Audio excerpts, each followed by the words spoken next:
हाय friends, मैं हूं Manav. Welcome to movie शूवी। करते हैं आपस में पॉजिटिव सा नमस्कार। र्यूमर मिल के नेक्स्ट एपिसोड में आपका स्वागत है। आज हमारे पास टोटल मिला के 10 लाइन आइटम्स हैं जिसको हम डिस्कस करेंगे।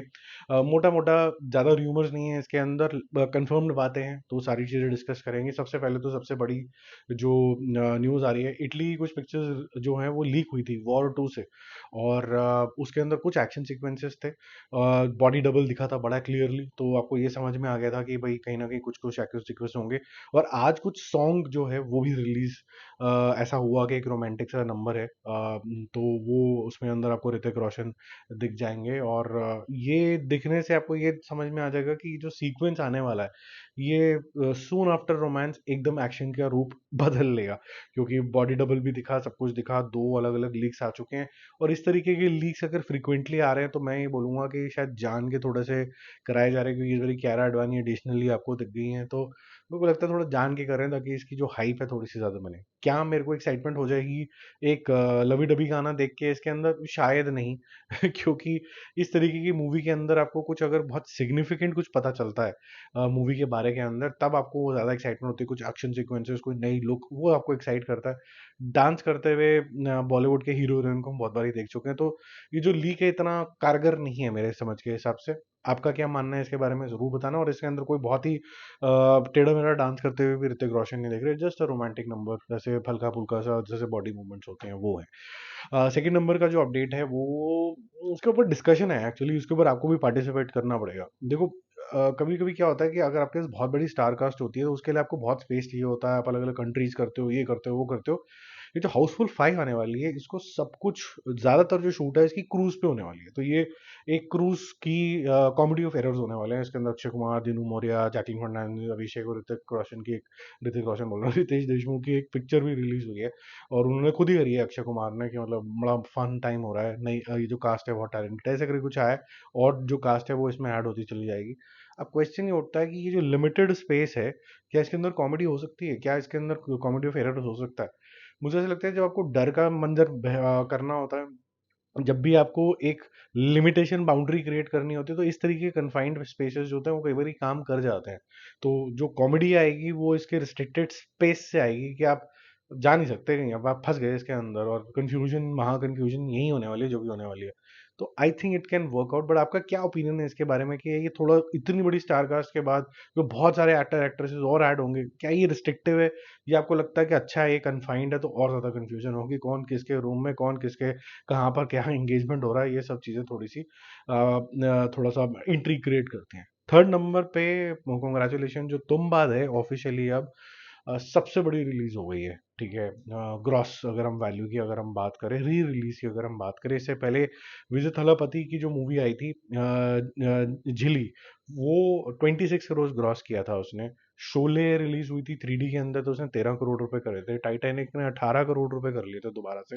तो मोटा मोटा लेवल पे इसने सारे रिकॉर्ड तोड़ दिए और एक नया रिकॉर्ड बना लिया, और ये करीबन करीबन 50 crore world wide collection cross कर लेगी, जो कि प्रॉफिटेबल वेंचर हो गया अचानक से, जो कि लॉस मेकिंग प्रोपोजिशन था 2018 के अंदर। और इसके जो है 3 भाग के अंदर ये मोटा मोटा तुम्बद जो है वो आएगी। और इस बारी वो डायरेक्टर साहब नहीं होंगे, राही अनिल भारवे। और जिस तरीके से वो कॉन्ग्रेचुलेशन टू द टीम, सोहम शाह जो प्रोड्यूसर हैं इसके, उसको दे रहे हैं, ऐसा लग रहा है कि एमिकेबल है। अब सोहम शाह की बहुत अच्छी एक्टिंग थी इसके अंदर, और कहीं ना कहीं आप अटैच कर लेते हो क्योंकि हर सीन के अंदर मोटा मोटा वो थे लार्जली। तो क्या वो नेक्स्ट मूवी के अंदर होंगे, ये क्वेश्चन मार्क है, क्योंकि अगर बच्चा बड़ा होता है इसके अंदर नेक्स्ट पार्ट के अंदर तो सोहम शाह आ सकता है। लेकिन मोटा मोटा उनका थैंक यू वेरी मच हो गया। और एक इंटरव्यू में थोड़ा सा हिंट आई गई थी कि they are also considering a big star now, और somebody like a Ranveer Singh, ऐसे भी नाम आए थे। पता नहीं इतना बड़ा बजट होगा कि नहीं होगा इसका, बट ऐसा भी कुछ कॉन्टेम्पलेशन है। और वो होगा तो कैसे होगा, क्योंकि डॉन 3 की भी शूटिंग अगले साल मार्च के अंदर शुरू हो जाएगी, तो ये कब बनेगी और कब रिलीज होगी भगवान ही मालिक है।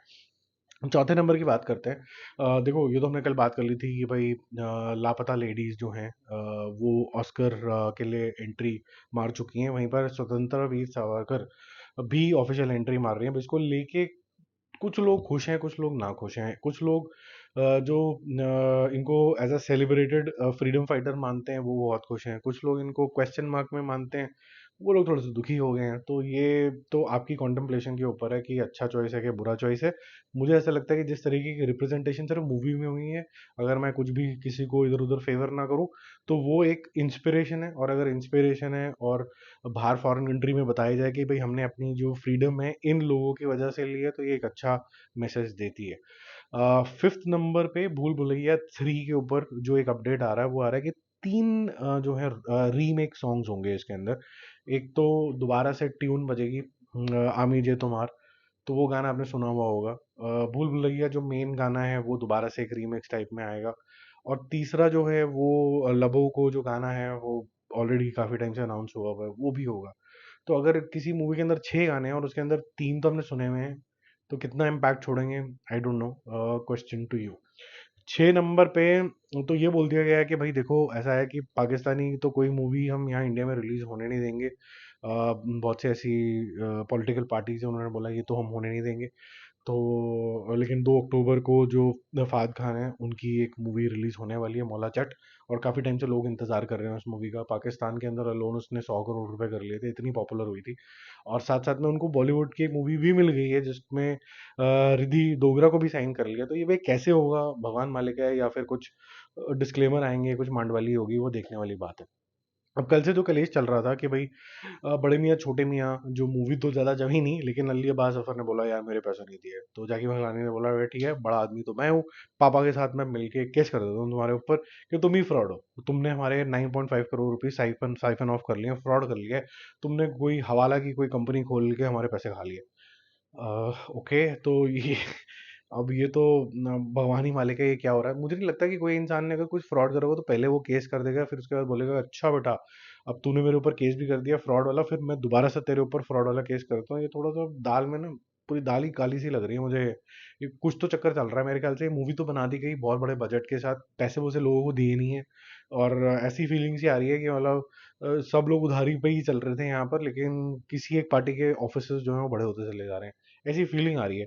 बट आपका क्या मानना है बताना, क्योंकि आज जितने भी मैंने मूवी शूवी के टॉपिक्स उठाए हैं उसके अंदर सबके अंदर क्वेश्चन मार्क है, उसके अंदर व्यू पॉइंट भी है लेकिन उसके अंदर क्वेश्चन मार्क भी है कि जनता की फीलिंग क्या है इसके अंदर। और क्योंकि हम वहां बैठे तो हैं नहीं इनके ऑफिस में, तो फीलिंग ही हो सकती है सिर्फ। अब चलते सिकंदर के ऊपर। सिकंदर का बहुत ही इंटरेस्टिंग सा पोस्टर आया है। हम सलमान खान को हमेशा एक फिटर अवतार में देखना चाहते हैं, हालांकि उनका बिकॉज ऑफ सम इंजरी उनका वेट वेट बढ़ गया। और सिकंदर का एक नया रूप अब निकल के आया है पोस्टर के अंदर, जो कि आपने थंबनेल के अंदर भी देख लिया होगा। मस्कुलर एज एवर और जबरदस्त तरीके के कट्स इन द बाइसेप, और सिकंदर की इंट्रोडक्शन और ये इन एन एस सिकंदर करके काफी अच्छा लग रहा है। और वो कलर ग्रेडिंग वगैरह भी मुझे काफी ज्यादा पसंद आई। मैं चाहूंगा कि इसके अंदर बिल्कुल बदमाश बन के आए सलमान खान। मतलब राउडी होता है ना जिस तरीके से, बिल्कुल ही मतलब काटने का थोड़ा है, मतलब इस तरीके का अगर कैरेक्टर आता है तो वो कहीं ना कहीं हम बोल सकते हैं कि जो वांटेड में देखा था उसको आगे कैरी फॉरवर्ड कर रहे हैं। रोमांस इसके अंदर इतना सा रखे बस, तू सा छोड़ के बस छोड़ दें इसके अंदर। अब करते हैं लास्ट टॉपिक पे बहुत इंपॉर्टेंट बात।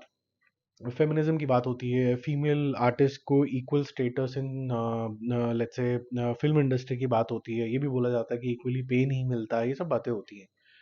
तो वो मिलनी चाहिए ऑब्वियसली। अगर आप आर्टिस्ट अगर 1 घंटा एक 10 घंटे दे रहा है, दूसरा भी 10 घंटे दे रहा है, तो फिर उस हिसाब से मिलना चाहिए। बट यूजुअली क्या होता है कि जो फिल्म बिजनेस है वो फिल्म बिजनेस भी है और साथ में क्राफ्ट भी है। क्राफ्ट के पॉइंट ऑफ व्यू से देखा जाए तो 10 घंटे तेरे 10 घंटे मेरे। लेकिन जब हम ये बात करने शुरू कर देते हैं कि भाई एक बात बताओ कि कौन ऐसा इंसान है जो थिएटर में लोगों को लेके आ सकता है। अगर हम ये बोले कि कंगना रनौत को ज़्यादा फीस मिल जाती है तो शायद उन्होंने वो वाली मुकाम हासिल कर लिया होगा। प्रियंका चोपड़ा को काफ़ी अच्छे खासे पैसे मिलते हैं, बाकी भी बहुत सारी ऐसे एक्ट्रेसेस हैं। दीपिका पादुकोण को भी ठीक ठाक मिलते हैं। ठीक ठाक मिलते हैं इसका मतलब नहीं कि वो पैरेलल आ गई हैं। तो मेरे ख्याल से उस आर्टिस्ट की जो मार्केट में जो वुक्कत है वो डिटरमाइन करना चाहिए कि उसको कितने पैसे मिलने चाहिए। और ये सिर्फ एक्टर्स के लिए नहीं होना चाहिए, डायरेक्टर्स के लिए भी होना चाहिए कि आपको डायरेक्टर एज अ हायर किया है। अगर आप बहुत ही ज़बरदस्त डायरेक्टर हो, आपकी सारी मूवीज 200 300 400 करोड़ करते हो, तो ऑब्वियसली आपका एक अलग रेट होगा। अगर आप राजा मौली साहब हो और वो 1000 करोड़ वाली बातें करते हो तो फिर कोई और रेट होगा ऑब्वियसली। तो ये तो डिपेंड करता है कि पब्लिक को कौन ज़्यादा ला सकता है। इसके अंदर जेंडर का डिस्कशन मेरे ख्याल से अब छोड़ देना चाहिए। और ट्रू फेमिनिज्म की डेफिनेशन भी यही होती है कि मतलब फॉरगेट जेंडर, इक्वालिटी की बात करो। और इक्वल में अगर आपको ऐसा लगता है कि वो फीमेल सेंट्रिक मूवी और उन्होंने ज़्यादा कंट्रीब्यूट किया है, तो उनको ज़्यादा मिलना चाहिए, मेल्स को कम मिलना चाहिए।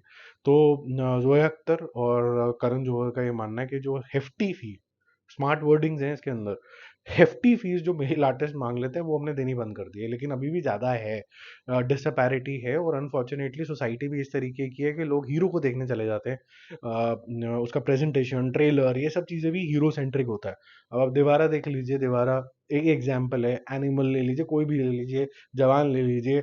अगर 3 मिनट का ट्रेलर होता है उसके अंदर 2 मिनट 50 सेकंड का तो जो मेल आर्टिस्ट है, हीरो या विलन ले लीजिए, वो होते हैं, और फिर 10 सेकंड का कोई हीरो का कोई नाच गाने वाला होगा, कुछ ना कुछ इनसिग्निफिकेंट ही हो जाता है मामला।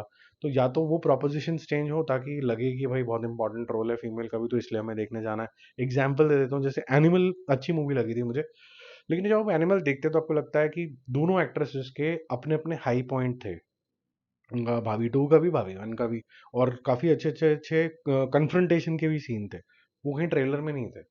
अब आप आर्ग्यू कर सकते हैं कि ट्रेलर में नहीं डालना चाहिए था क्योंकि फिर स्टोरी लीक हो जाती है, लेकिन कुछ ऐसा डाल सकते थे जिससे एक अच्छा सा धक्का लगता। लेकिन वो धक्का वाला बात नहीं थी, वहां पर सिर्फ हीरो को दिखाया गया, क्योंकि ऐसा ही ऑडियंस देखना चाहती है, और अगर नहीं करते तो फिर लोग ऑडियंस देखने भी नहीं आती है। तो ऐसा नहीं है कि हम प्रोड्यूसर को सिर्फ ब्लेम कर सकते हैं, धीरे धीरे चेंजेस आते हैं, आई थिंक आ रहे हैं और आ जाएंगे, और फिर ये जो इनकम की पैरिटी है वो भी कहीं ना कहीं आ जाएगी। बाकी जल्दी मिलते हैं और रिव्यूज और अपडेट्स के साथ, स्टे कनेक्टेड, बाय।